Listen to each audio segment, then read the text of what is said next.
What follows is my most recent astrology class, which I gave this past Sunday on Patreon. In it, I get into the nuts and bolts of astrology, so to speak, with a special emphasis in this case on the signs of the zodiac.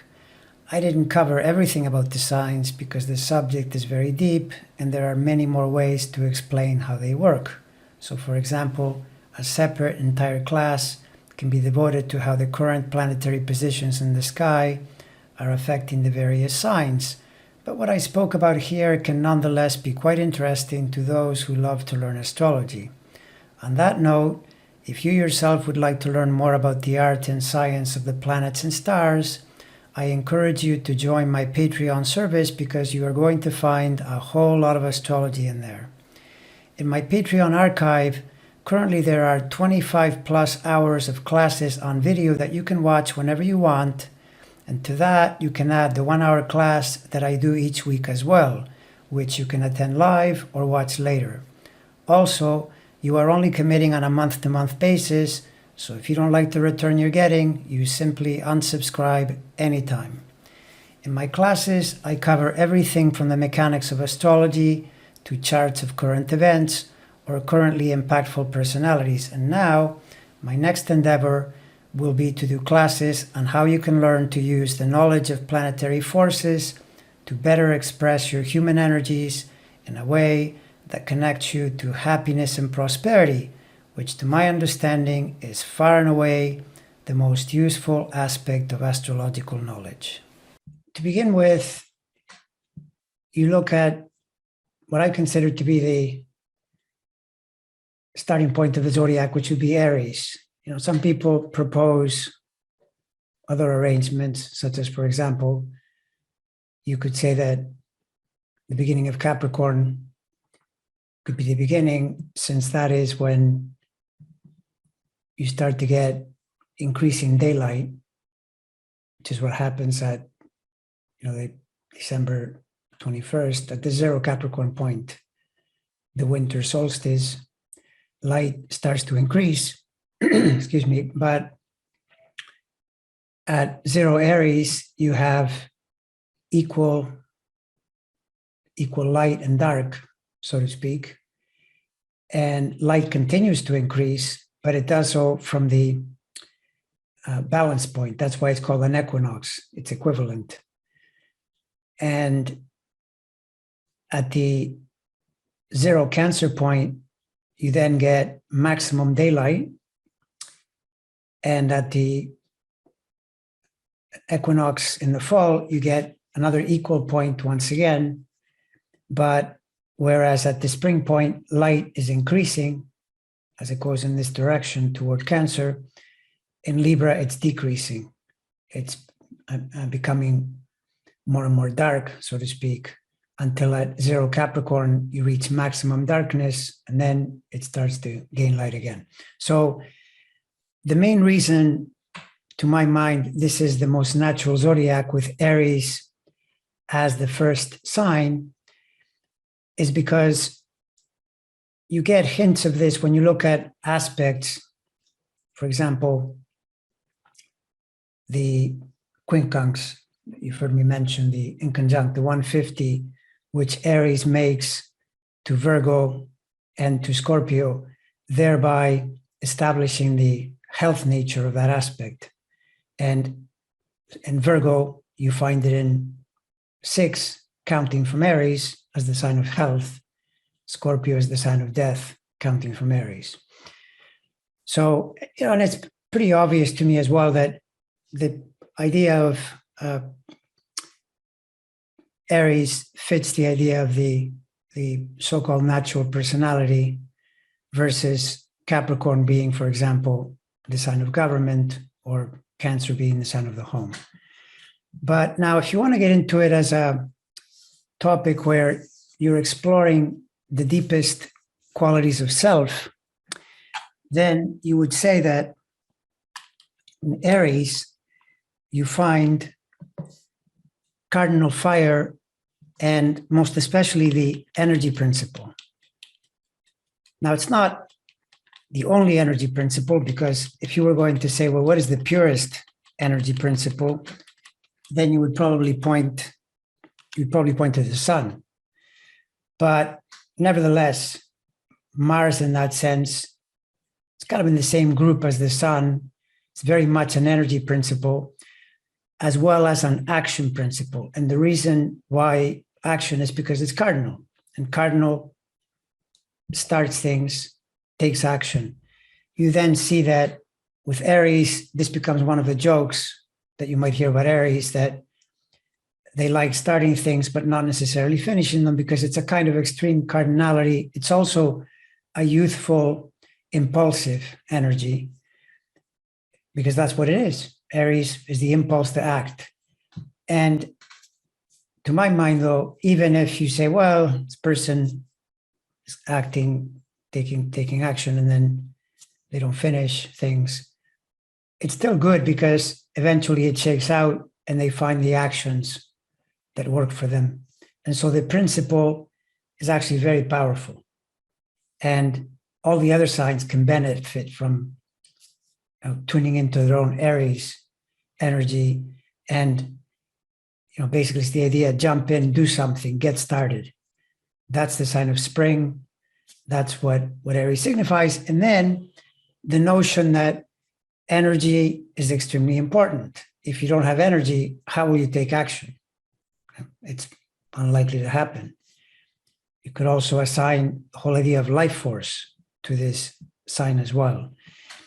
Something interesting to remember when you're basically making associations and noticing where these things fall in is that the sun is considered exalted in Aries. It likes being in Aries. There you get the connection, of energy to Mars and to the sun as well. Now, where you might see this going astray would be too much energy, too much Mars, then you get aggression, you even get violence. Mars is definitely that symbol, no doubt about it. Whether you speak about the military or even about sports where the action gets quite combative, quite violent, like in boxing, you would see Mars. And so that's where you see the principle potentially becoming corrupted, or at least becoming disharmonious, is the way you would put it. Now, then what we see is what is next to Aries in the natural order. Well, you've got Taurus on one side and you've got Pisces on the other. When you get to Taurus, in a sense, you're still very connected to the body, which, by the way, I didn't mention, but Aries would be the primary sign of the physical body as well. It's very physical. And so it's associated with that. When you get to Taurus, you now are more purely in the notion of the senses. The senses as in touch, feel, taste, hear, see, and probably tilting most to the idea of touching, the sense of touch and the sense of taste as well. Taurus is known to be very sensual.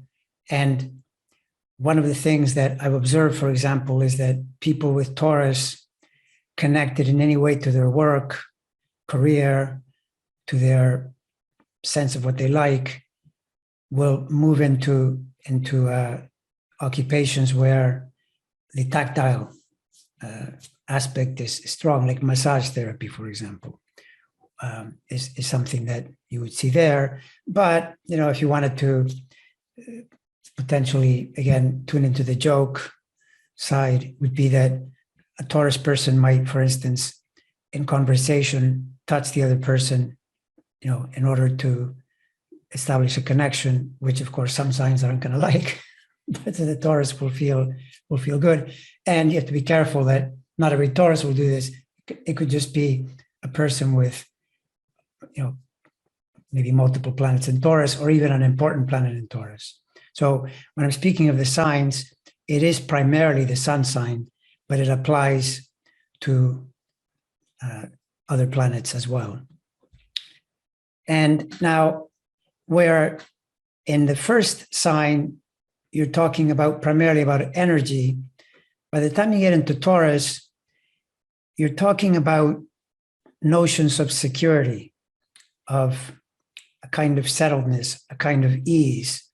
And this is why Taurus, on a different level, connects to money. Now, of course, money, if you think about it, is a form of energy as well. You're still in the energy domain because money enables you to buy things, enables you to be secure. It's just that now with Taurus, it's more practical. It's earthy, right? It's an earth sign, whereas Aries, being a cardinal sign, is going to be into it for the energy itself. And so an Aries can be, incredibly happy, just enjoying the life force. With Taurus, the need to make it practical increases a whole lot. But still, money is an energy. You could even say property or something you own is an energy as well, of sorts, provides security. All of that is Taurian. But then, when you're trying to understand how planets and signs work, it can be good to compare the approach of people that are almost at the extremes of this kind of thing.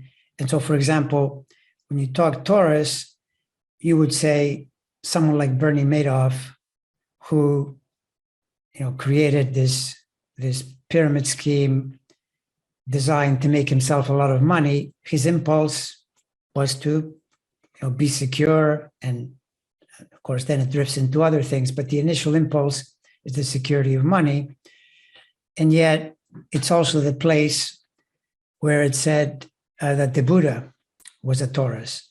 So the Buddha was looking for an entirely different level of security. He was seeking spiritual security, or some kind of spiritual truth that was very practical, that was very earthy. And, if there may not be an accurate chart for the Buddha anywhere, but I know that one of my favorite Zen teachers, Shunrui Suzuki, who taught in the 20th century, and he taught, fundamental Buddhism very much in the, on the Buddha level, in the Buddha type of training. And he was a Taurus with, of course, with Saturn squaring the sun to bring in that kind of impulse, or, bringing the discipline to do it, but nevertheless Taurus. So this is where you get a comparison, and they're very, very different realms, and yet they can point to the same impulse. So now, another thing that helps when you're doing signs to try to understand them, as well as what is next to what, you also look at the polarity, what's on the other side, right? So where Aries represents self in the most fundamental way, Libra, the sign on the other side, represents other or relationship in the most fundamental sense. And hence, the first sign is the sign of self, the seventh is the sign of marriage. In the second, you get, you could say, personal possessions, personal talents, personal ownership.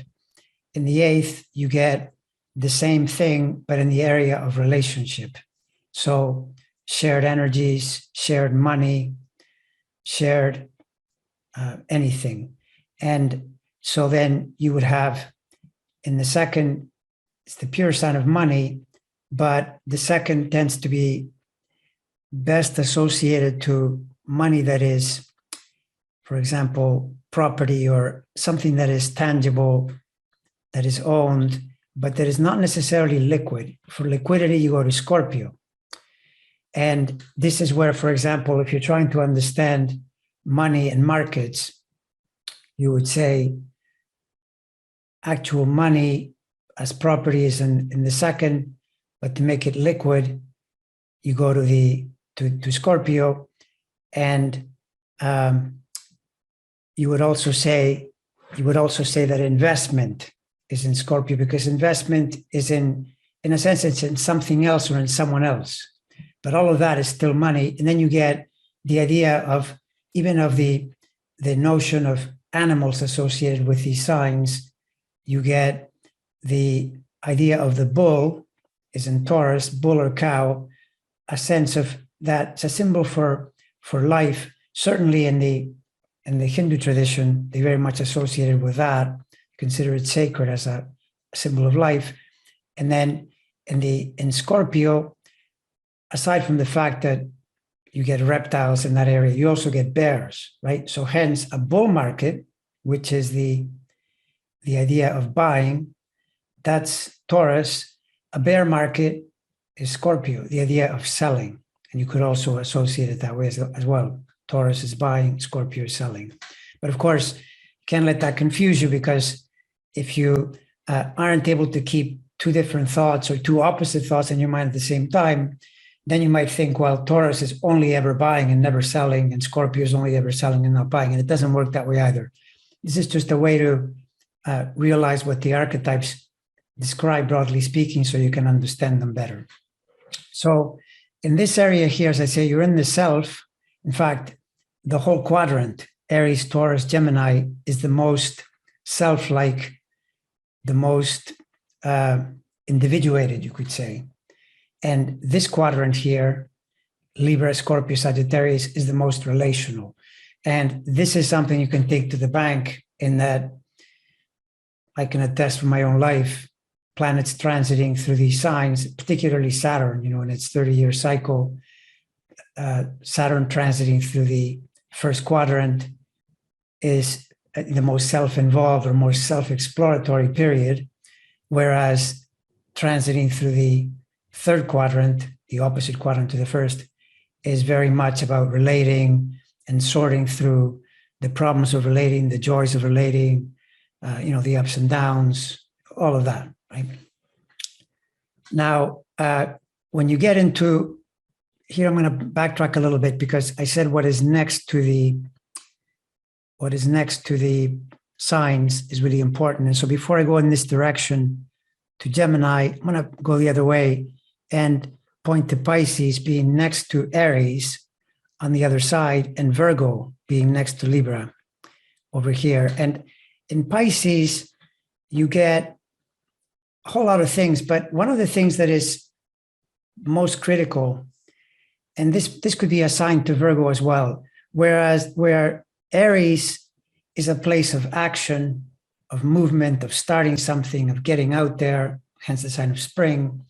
In Pisces, you get the notion of rest, of repose, which is why the 12th in Pisces is the place of sleep. It's also the place of meditation, as in conscious sleep. And these are signs of service as well. And so now you then can jump from there to say sleep is extremely important. I mean, everyone knows this. If a person sleeps well, they have better energy. If they don't sleep so well, then their energy isn't so good. And this is why it almost makes sense to have Pisces right next to Aries as being integral to the energy of self. Same with Virgo. Same idea, that there you go to rest. You could also say you go to repair or adjust, right? Adjust things. And you see this, that in the fact that these are the health houses. And so when you get breakdowns, they show up in those houses. Although they can also point to people's occupations. They have a lot of 12th or a lot of 6th, and they go into the health occupation. But that can mean all kinds of things, anything from being nurses to doctors to naturopaths, veterinarians, or even, depending on the overall alignment of the chart, could put them in administrative positions related to health, hospitals, whatever, including that because in the 12th, you get other forms of repair, such as even prisons, which show up in that house. That could also be something that you would see. But it's super important to realize how important the 12th and 6th are to the functioning of self, as well as, you would say, to the ability to relate. because here you have this sense that you're traveling in this direction, and prior to relating in the seventh, making a partnership, entering into this quadrant here, you go through Virgo, which is a period of repair, self-examination, correcting, adjusting, in a sense, preparing yourself to relate in a better way. Okay, so now, before I go to Gemini, to notice that Jupiter is the first ruler of Pisces, Neptune the second, or you could say they're co-rulers. Both definitely have a strong influence there. What's interesting about that is that Jupiter is a really expansive planet. And it's interesting that it's in the place of sleep. When you sleep, you actually expand or let go, or there's rest, but there's something that is being restored and repaired as well. And Neptune is, in a sense, very similar to Jupiter in that when you feel it in your life in transit, or you're trying to associate to events, it has a gas-like quality, a kind of expansion. And of course, on the comedic side, even something like gaslighting, is connected to Neptune, lying, deceiving as well. But on the positive side is the sense that one lets go of the ego, and consciousness expands, which is actually what is happening in sleep subconsciously, because we're not conscious, most of us, when sleeping. In meditation, the same thing happens, but consciousness is brought into it. And that's what makes meditation so useful, because then the ability to integrate that expansion increases. The sleep part is just more functional.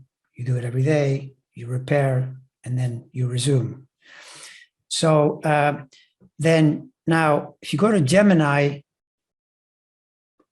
well, before I say Gemini, backtrack for a second to Taurus. Taurus, ruling the throat and the vocal cords, is actually the idea of making sounds and the idea of voice, but the content of that, the language, is Gemini.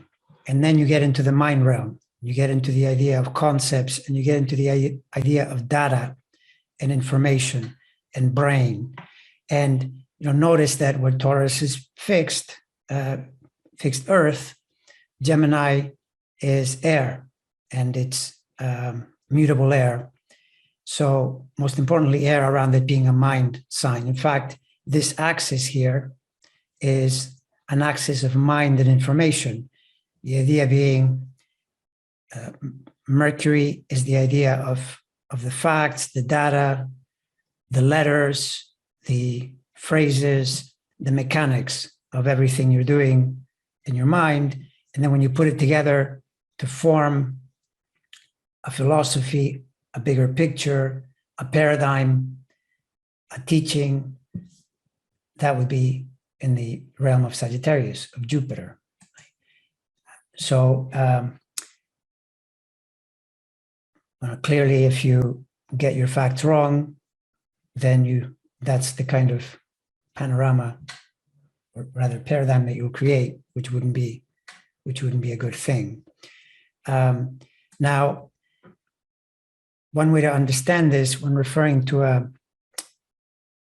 notorious personality, Mercury, Gemini, language, messaging, talking. Well, we have, our favorite piñata, Trump, who is himself a Gemini. And in his case, he illustrates the Gemini principle in multiple ways, extreme ways, because first of all, he is a Gemini by sun sign. But then you notice that on top of that, and this is where you can start to transpose signs and houses, which is a really good way to learn astrology, and why I've mentioned a number of times that the whole sign system is the easiest to learn, as well as the one that best reflects the way the energies work. But you're looking at this, you're looking at something like this, and you transpose by saying, okay, well, this is the third sign. We're looking at Gemini, but then a person may not have Gemini in the third sign. It may be some other sign, such as the case for Trump. In his case, it's Libra, because his first sign is Leo. So Leo is 1, Virgo is 2, Gemini is 3. Now, the thing about Trump is that if you know his history, his entire shtick has been built on his name, his brand, right? The sense that there's a name, and then on top of that, a message which he is obsessed with. In fact, he thinks, in my opinion, less than big mind. I think he's a bit of a tiny mind when all is said and done. He thinks that everything in life can be solved through a message. Now, you got to give him credit. He's made tons and tons and tons of money by messaging. The fact that people give him money, it's their problem, obviously, and I don't consider it very smart, but nevertheless, it's effective. What is he doing? He's a Gemini. That's one point of messaging. Number 2 point of messaging, you would say Venus in his chart is the ruler of the career area, but it's also the ruler of the third. Right? So you get another emphasis on messaging, third sign. Then you see that he has Jupiter, the big planet in anybody's chart, and in his case, it's an overwhelming Jupiter because he was born near a station. It's in the third as well, and it lines up in trine to his sun. So you start to see a lot of Gemini in play here. Then you could even link the fact that Neptune is there as well. Now you get into that famous T-square, Mercury, Neptune, Eris, but Neptune being there, again, emphasizing the third sign. And literally, if you go back here, the Gemini is the place of your name. It's your identity in that sense, the name that is chosen. And that's exactly what he's done all his life, going through there. But of course, if you just say, well, great, you've just told me that, Gemini, Trump is an example of Gemini. Is there someone who, would exemplify it from a completely different place? The one I would bring up, I don't have a picture of me handy, but my spiritual teacher, Pir Vilayat Inayat Khan, was a Sufi master. He was a Gemini. And the one thing I'll say about him is that he definitely, in his teaching, was very cerebral, very scientific, lots and lots and lots of information. Say, in contrast to when I brought up Shunrui Suzuki as a Taurus, which is a lot more earthy, practical, and less language-oriented. Suzuki's teaching was basically sit, be with your breath, find your being. Pir Vilayat sort of taught the same thing, but he taught it with a lot of science, with a lot of information, which is a Gemini domain, but pretty obviously a lot more benign than our ex-president. Now, something else to keep in mind is that you've got the signs moving in this direction. Spring point, spring equinox moves this way.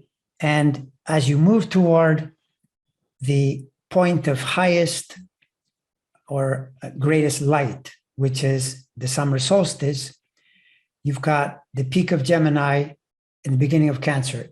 To my mind, that is actually the point, in a sense, of greatest creativity, because there is greatest light, even though, in the purest sense, you would point to Leo as being the most directly creative sign. But in the sense of light and dark, the point of the summer solstice is when the energy is brightest. And then there you enter the place of family. And of course, if you do it from the point of view of self and other, you would say the self is developing here.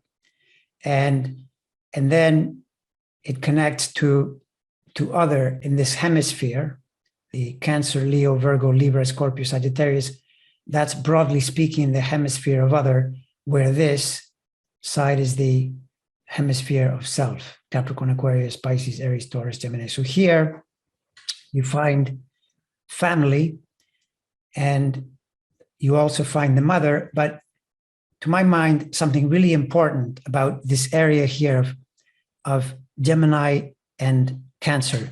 This is where the self finds sustenance, food, literally.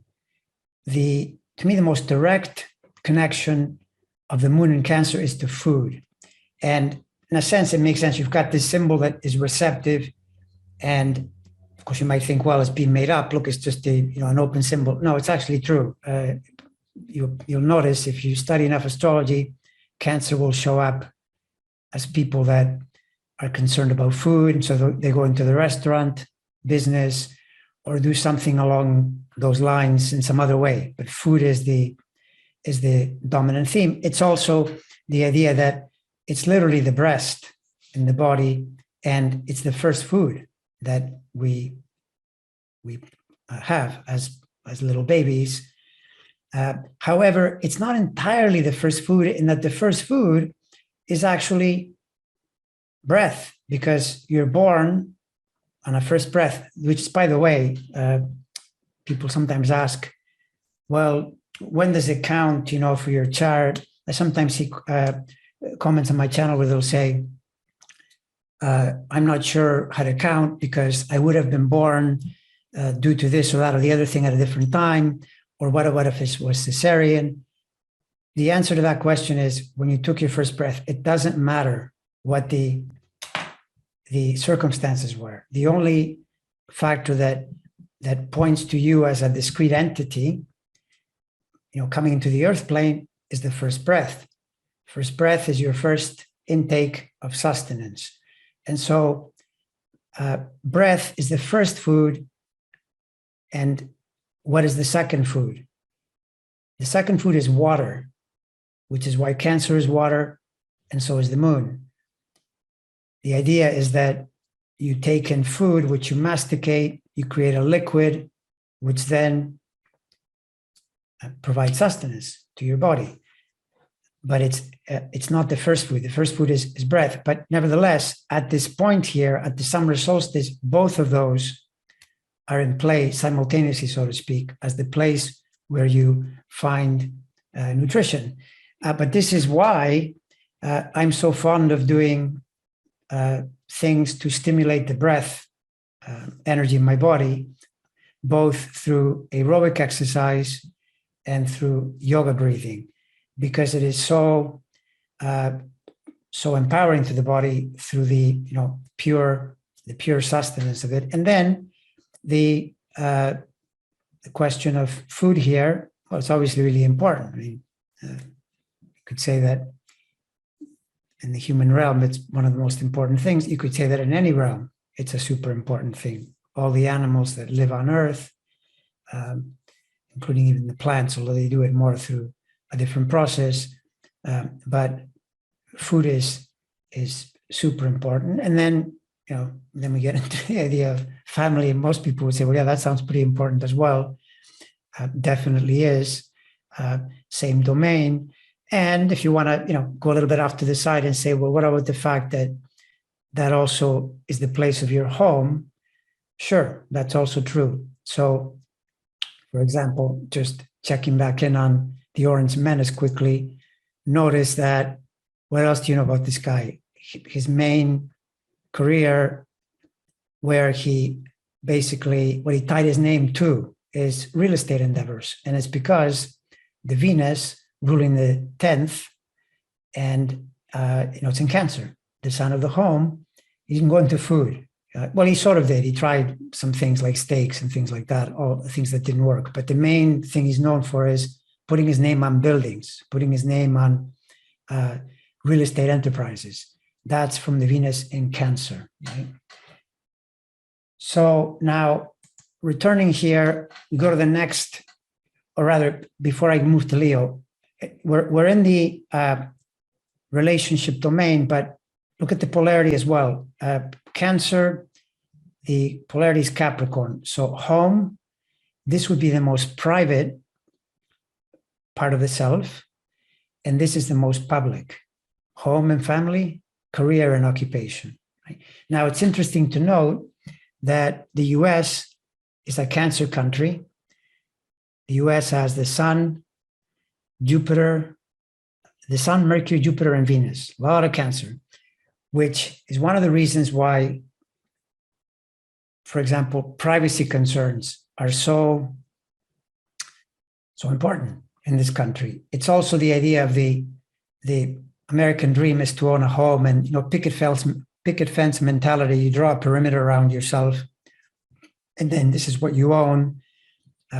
So there's definitely a family orientation, even if it's been eroded at different points.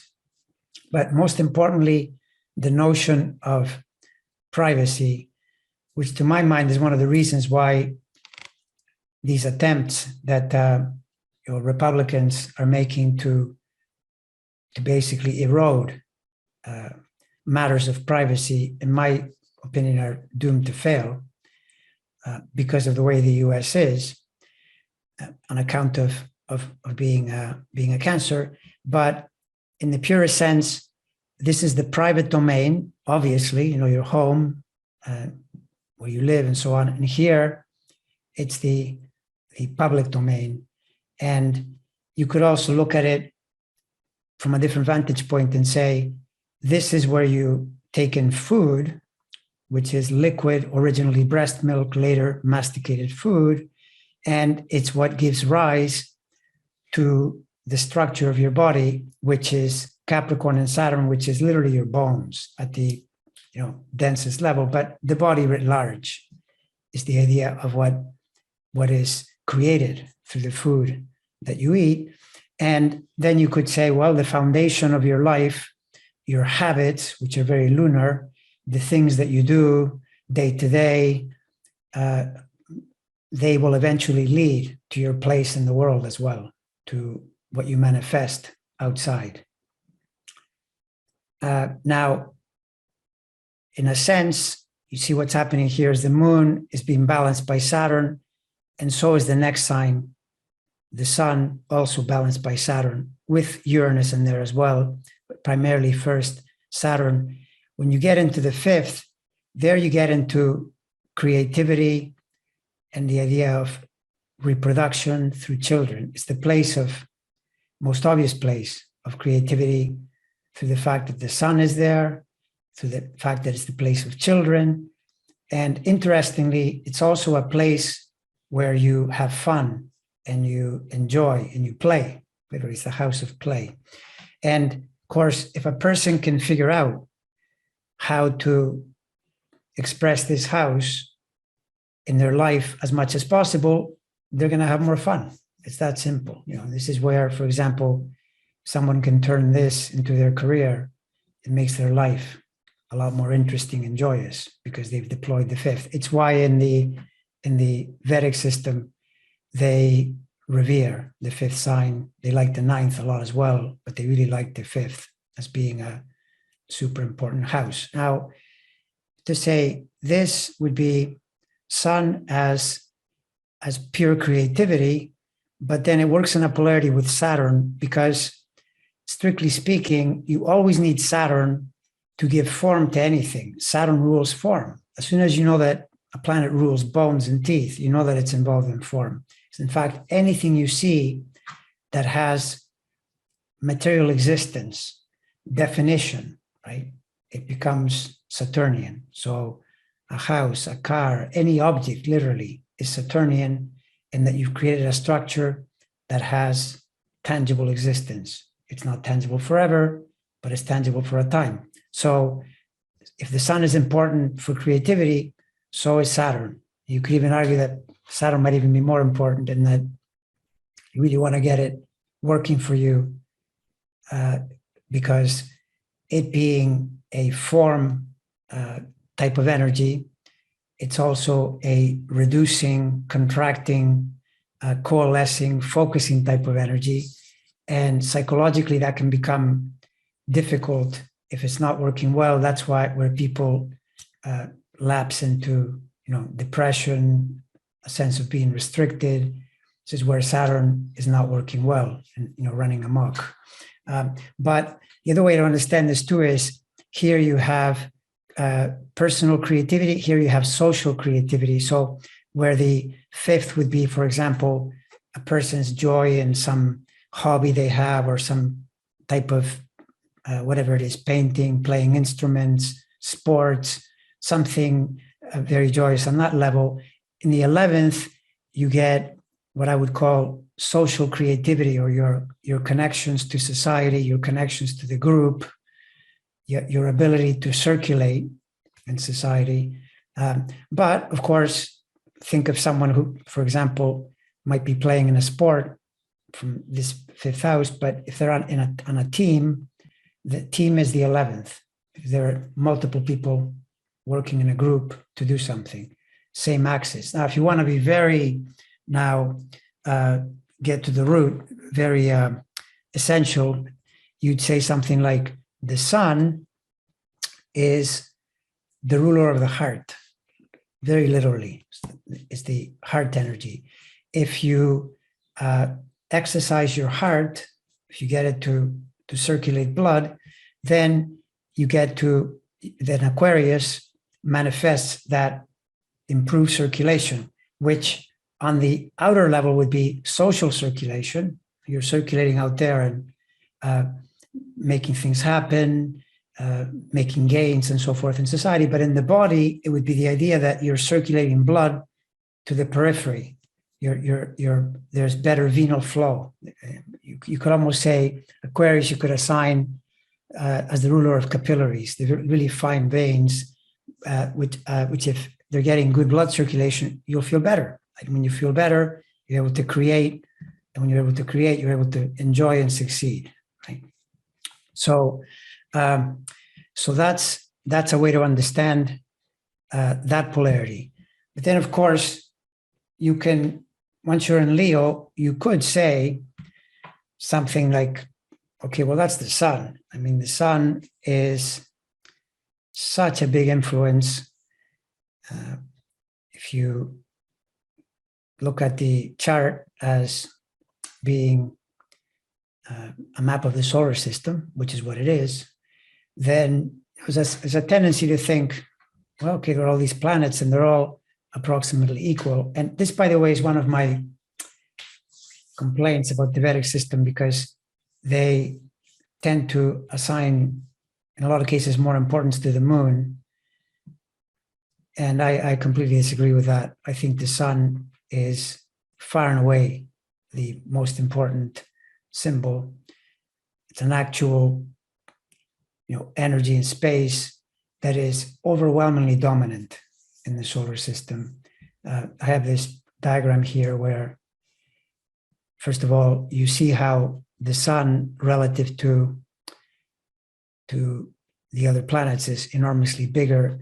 This is still not all that well captured, in that it's actually even bigger than that if you go with the idea of the mass of objects, because in the Einsteinian world, the way you look at it is how much gravity, how much pull do things have, and the pull of the sun is overwhelmingly bigger than any of the other planets because of its mass. And mass is the idea of, if you were putting it on a scale, and if you think, well, the sun is like a giant ball of gas, burning gas, then how can you say it's heavy? It's extremely heavy. It's the same logic as when you get the gas for your grill. When the bottle is empty, it's lighter. When you buy a full one, it's much heavier because it's under pressure.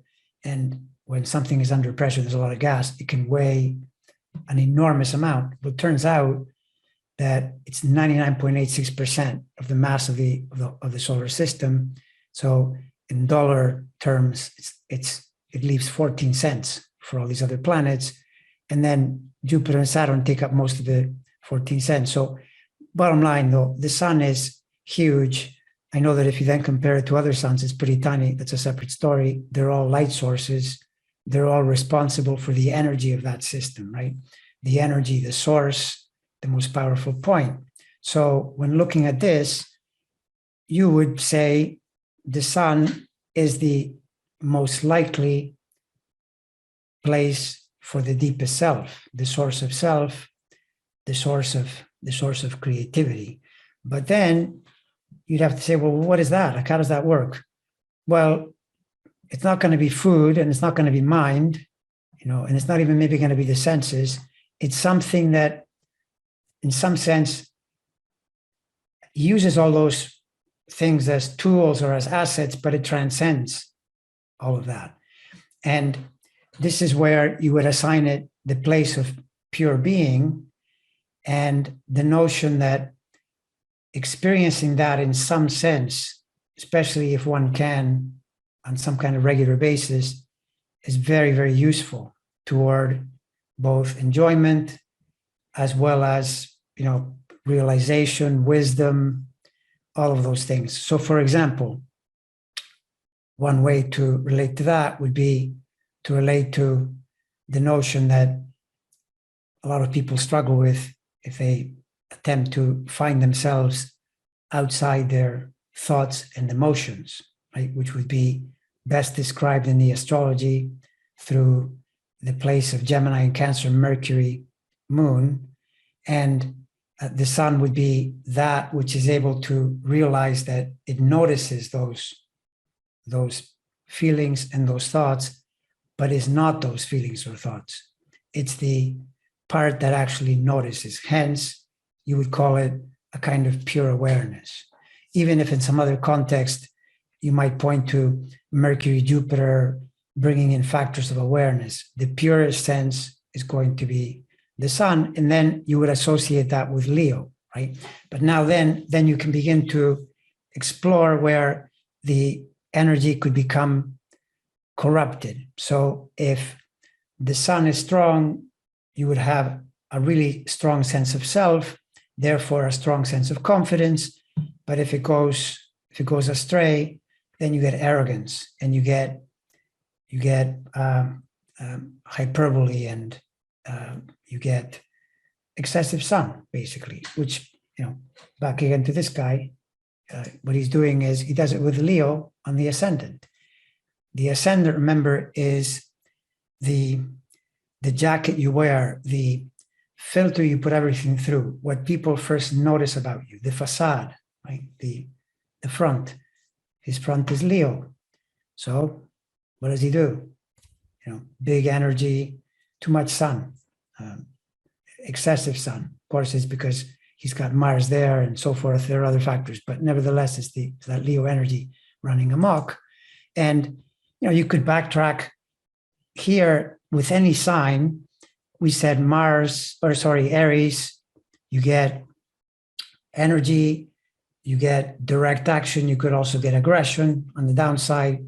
Taurus, you can get over sensual, over concern with security, right? Gemini, cerebral, maybe too much thinking, maybe obsession with data and facts, but inability to put it together in a coherent way.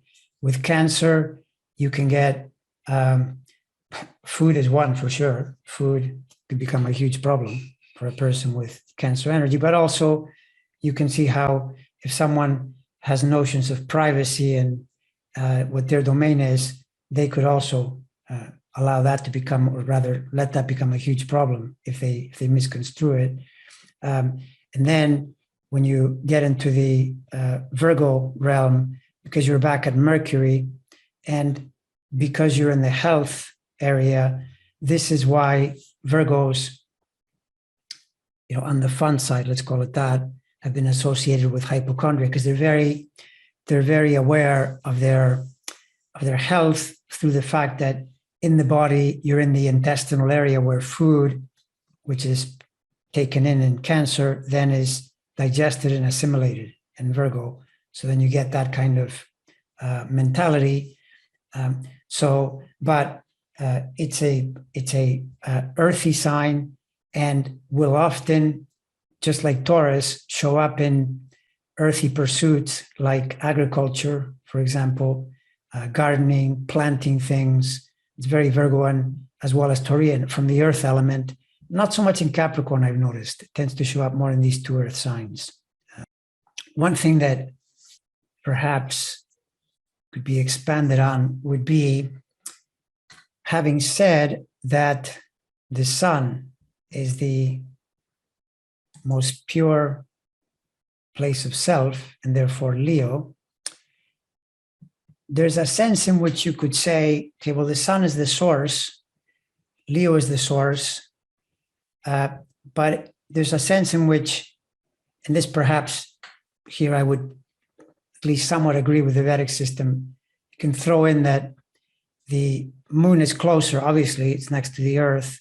The moon, as a water energy, affects the tides, both in the oceans as well as in our own bodies, which is why the full moon is more emotional, let's say, and people with lunar energies can experience more emotions, all the way to feeling what people call lunacy and so forth. But the idea is here that I'm bringing up is that there's a sense in which the sun as fire energy and Leo could be said to be the source of self, and yet the water signs are extremely important toward that as well. Cancer, Scorpio, and Pisces. And you can see why. In Cancer is the place of food, it's a place of privacy, it's a place of your home. And Pisces is where you sleep. It's again another area that is, you could say, where a person is most vulnerable, when they're sleeping, most protected in a way, but you're unconscious for one. So there's the vulnerability. And then in Scorpio, you have the sexual domain, which is another place of great vulnerability. So you've got the water signs being super important toward connecting with self. In Cancer, you get family, you get food, you get the home. Here, the idea of going within in meditation, sleep, etc. So super important in that sense, in supporting, or rather providing a gateway into the idea of the deepest self. Something that comes to mind, just because today is, we're on the full moon, and notice that, the full moon meaning, right now, the sun is in Taurus, and the moon is in Scorpio. It's not quite there yet. The full moon will be, the precise full moon is tonight around 9 p.m. Pacific, midnight Eastern. But right now it's around 20 degrees. We're in it. I mean, what I noticed with the full moon is that it's a period that lasts at least 2 days. Sometimes I'll notice the effects for 3 or 4. And one of the factors that I've noticed in my own experience repeatedly is that it's a high point, but it's very difficult to experience the whole thing as a high. I almost always experience a high and a low, or a good day, bad day, or a good swath and a not so good swath as a result of the full moon. But I put it there just to bring back Taurus and Scorpio as signs that are, obviously featured today through the full moon. And notice that this area, Taurus and Scorpio, among many things, because I mentioned earlier, the senses, it would be Taurus, but then I mentioned money, and Scorpio, other people's money. And pretty much lots of people know that Scorpio is associated with secrecy. I mentioned already vulnerability as being connected to the water signs, but certainly there's vulnerability here. There's secrecy. There is also privacy, and you can assign that to Taurus as well. And notice how the whole question of money, in a sense, is a bit of a taboo subject. People generally don't like, even though they're very interested in money, because they realize it's a really critical critical thing, critical topic, critical area, it's considered even bad form to talk about how much money you make or how much money you have. There's a sense that that's the private domain, something to be kept under wraps, which makes sense because of the Taurus Scorpio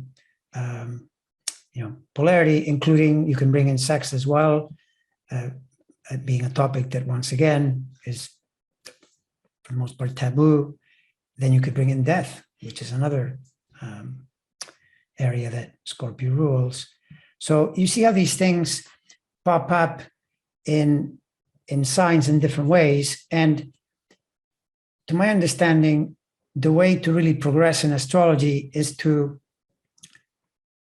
keep noticing more and more and more correlations, and then let your intuition, let that part of you that is able to put everything together spontaneously guide you as to what is what. Because if you try to do this by writing everything you know and you have many boxes, many categories, sure, that'll be good. That'll be, in a sense, the Gemini, lots of data, lots of categories. But then the next level is to be able to put them together. And there, you'd say it happens spontaneously over time. It's as though your mind knows where to go to look for the important point, to look for how it all comes together. And so in that way, it makes astrology very interesting because you'll keep seeing correlations that work, but at the same time, it allows, over time, it allows the energy to manifest through intuition in a coherent way.